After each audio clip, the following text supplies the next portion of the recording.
A lot of them have actually given themselves up. They're infighting between themselves. There's over 18,000 people dead in Mexico right now. They're finding mass grave sites where there's, thousands and thousands of people.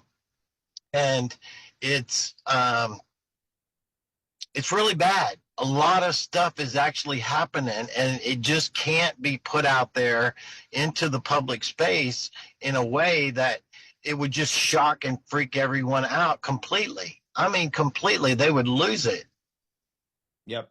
So I had a call with somebody that was actually on the border just last week, and they told me flat out. They said one of the biggest anomalies that's happening right now is the infighting between the cartel, because they can't cross the border right now in order to bring the children and the drugs over. So what they're doing is they're trying to eliminate their competition, so that it's a supply and demand thing is really what it is. So their supply of drugs and their demand are impacting the way they behave with other cartels that they used to have agreements with, like, hey, cartel, Nuevo cartel, you do your thing, Sinaloa, you do your thing over here. Now they're actually battling each other because there's a lot less supply, so they need to expand their market by eliminating their competition. And it's really from a business side. That's what's going on there.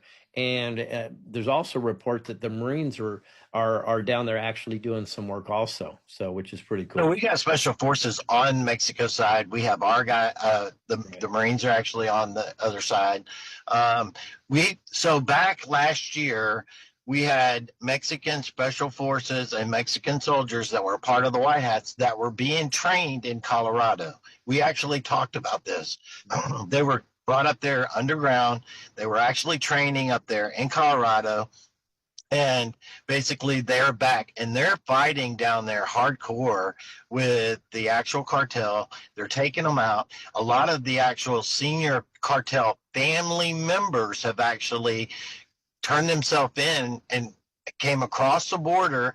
And so they're actually inside America doing state's evidence and under protective care right now.